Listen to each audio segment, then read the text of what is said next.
maanta degmada Alle Baday si weyn loogu soo dhaweeyay urur siyaasadeedka ka oo hogaaminaya gudoomiyaha urur siyaasadeedka ka Maxamuud Xaashi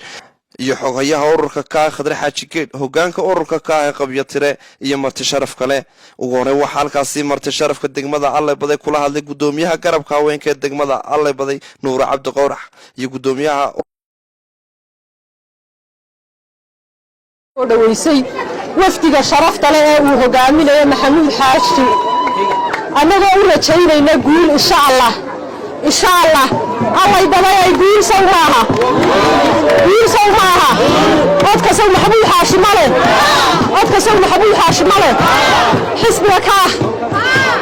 مرة واضية مرسد حامة واحد وسلامة إلى بلشوين تباشر حفلة قرصة بدل كسر قيب كشيء آدي بعدك يا وقتك لسيسي آدي من مسؤولينا مرة واضية مرسد عاد واحد الله يود ما تسردي بلشوين مرة لواضي واحد يسود ويننا ضليرة حبلها حوينك أفضل يوم مقعية بس بقول كل شوال كان يجي يسود ويننا مرة حكتوا عن سلامة يا وفتك وهجامنا يا gudoomiyaheena Maxamuud Xaashi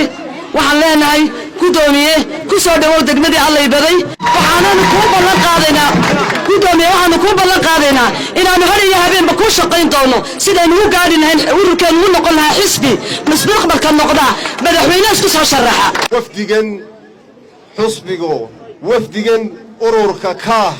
ee uu hogaaminayo hawsarka siyaasiga weyn ee Maxamuud Xaashi wax walba ganafka ku dhuftay ee aanu sida aadka aynu sugaynay ku soo dhawoobaan leenahay maanta dadna waxay u baahan tahay nin abaal u galo iyagana abaal u gala ayay u baahan tahay marka xisbiga kaahna codkiisa waa siinaynaa Soomaaliland noolaato cadawgeennuna jabo walaalayaal waxaan salaamayaa ummadda Alle Baday ee sida fiican ee xiisaha leh u soo dhaweysay Khadre Xaaji Maxamuud Xaashi walaalayaal dhammaan rag iyo dumar waan salaamayaa joogarkayna u soo horeeyay codkuna joogarku insha Allah noqon doona ninka halka yimaada aydi ku soo horeeyay buu idinku dhahan jiray oo soo maaha maanta ninkaas ay noogu soo horeeyay aybaanu ku dadaalay midi waxa weeye inay degmo madax bannaan noqoto oo maanta Alle Baday alxamdulillah waa degmo madax bannaan iyo wado dadka ku xidha in la sameeyo wadadaas soo aragteen ee 50 kiiloomitir waxaan u maleynayaa waa soo aragteen 1 kiiloomitir baa dhiman 1 kiiloomitir inta kale waxa la soo dhigay tay dibna waa loo salaxayaa oo hawl baa la wadaa waxa weeye wadadaasay ahayd taa waxaanu doonaynaa weliba inaanu xagga sare ilaa iyo qabri bayax in lagu xidhana waanu ka balansanay qolada kililka guntiga gunaanadkii waxa hadalka daba qaatay gudoomiyaha urur siyaasadeedka ka Maxamuud Xaashi iyo wafdigu hogaaminaya waxaana hadaladoodii kamid ahaa imaha badan ee madashan galabta nagu soo dhaweeyay aad iyo aad baanu idinku mahadnaqaynaa aad iyo aad soo dhaweyn gobonnimo leh hilow leh kalgacal leh ayaa nagu qaabisheen annaguna intaa in leeg baanu idiin haynaa gurigani waa guri gobeed maaha guri nagu cusub waa guri aanu naqaano gurigan nin waliba xidhiidhka uu magaalooyinka uu qofku la leeyahay waa laga sheekeeyaa magaaladan anigoo cod doonayo uun ma iman anigu waan idinka warramayaa galabtaan ka warramayaa anigoo siilaanyo wada waan imi oo gelbinaya oo cod la doonaya anigoo madaxweyne muuse biixi gelbinaya oo cod la doonaya oo wasiirka madaxtooyadaana waan imi waxaasoo dhan waxa ka horreeyey anigoo wiil yara oo dugsiga sare dhigta ee Feras Julay ee Hargeysa oo marka waa halka jaamacadda Hargeysa ay maanta tahay waan garanayaa وبشي كواد دبياقدي كونيا سقال بقولي اللبية سديتنكي لبية أفرتن سنود بالغ تشوغا ويل يرون اليرابانها فوم وان بانها دوكسي غسره كلاسك كواد بان مقالة ذنمي مقالة عمران بايهاي oo mahwiya oo custom ah oo xoolaha lagu kala iibsado oo isma maraa bay ahayd oo maanta aan la qiyaasi karin aqliga dadkiinaas boqolkiiba 90 xilligaa maydaan jirin ballanteennuna maanta anu waxaan ahay xogayaha guud ee siyaasadeedka ka Soomaaliland ilaa Ergaabo ilaa iyo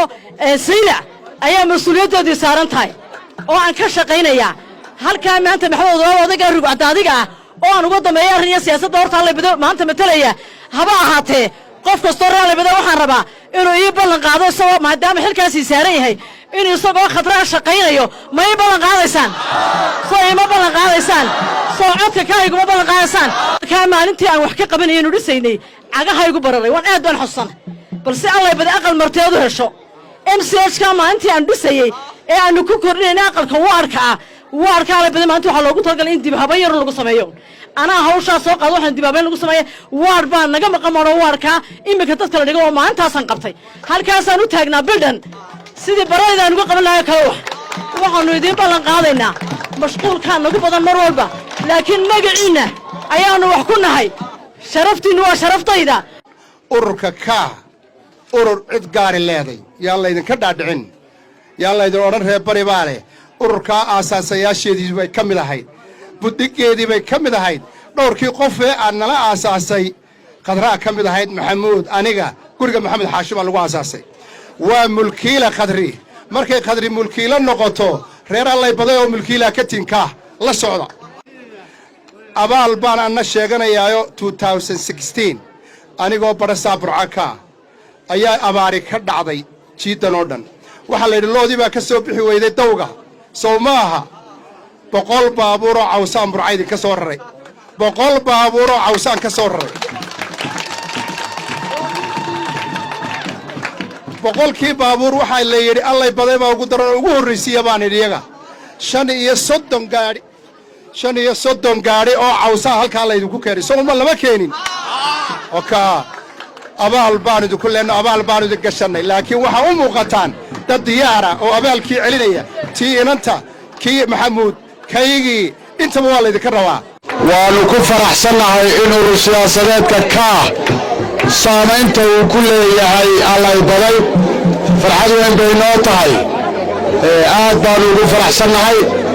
urur siyaasadeedka ka waxa weeyaan urur cid gaari leeday maaha urur qofof leeyayna maaha urur deegaan gaari leeyayna maaha waa urur siyaasadeed ay ku jiraan dhammaan waxa weeyaan bulshaweynta ama deegaanada Somaliland min Saylac ilaa Sool